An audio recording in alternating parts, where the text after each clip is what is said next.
بۆچی هێنانی 5 مانگای سوور لەلایەن حکوومەتی ئیسرائیلەوە فەڵەستینیەکانی تووڕە کرد. نهێنی هێرشە بەردەوام و سەختەکان چین و پێشنێژ و تەرخن و بەرپرسانی مزگەوتی ئەقسا چ هۆشداریەکیاندا. کەناڵی 12 ئیسرائیلی لە کۆتایی مانگی ڕابردوودا راپۆرتێکی لێکۆڵینەوەی بڵاو کردەوە سەبارەت بە تەرخانکردنی بودجێ حکوومەتی ئیسرائیل بۆ جێبەجێکردنی پرۆژەیەک بۆ دروستکردنی پەرستگایەک لە قودس.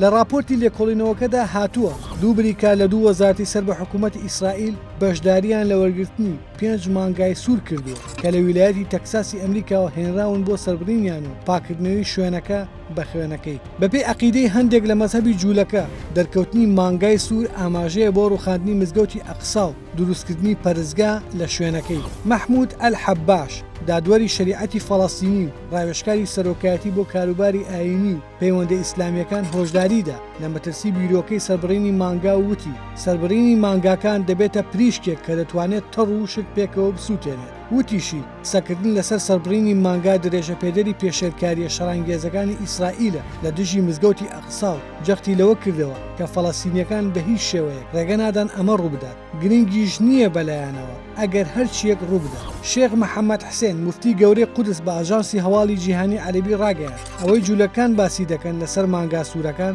جا 5 دانە بن یاخود 1 دانە جگە لە خەیاڵێک هیچی تر نییە. لای خۆشیەوە شێخ ئیکریمە سەبری و تارخوێنی مزگەوتی ئەقسا وتی جوولەکە تووڕەوەکان لە فەڵەستین دەیانەوێت لە ڕێگەی ئەفسانەی مانگا جوولەکانی جیهان بهێنن بۆ فەڵەستین کە ئەمەش قبولکراو نییە. دەشڵێت لە قورئانی پیرۆزدا هاتووە کە خودا بە سەربڕینی مانگایەک جوولەکانی تاقی کردوتەوە ئەوانیش دواکەوتن لەسەر پرسی سەربڕینی مانگاکە. بۆیە ئێستاش دەیانەوێت شانۆگەریەک دووبارە بکەنەوە بە ئامانجی فریودانی خەڵکو ویان لێ بکەن باوەڕیان بەوە هەبێت کە مافی مزگەوتی ئەقسایان هەیە.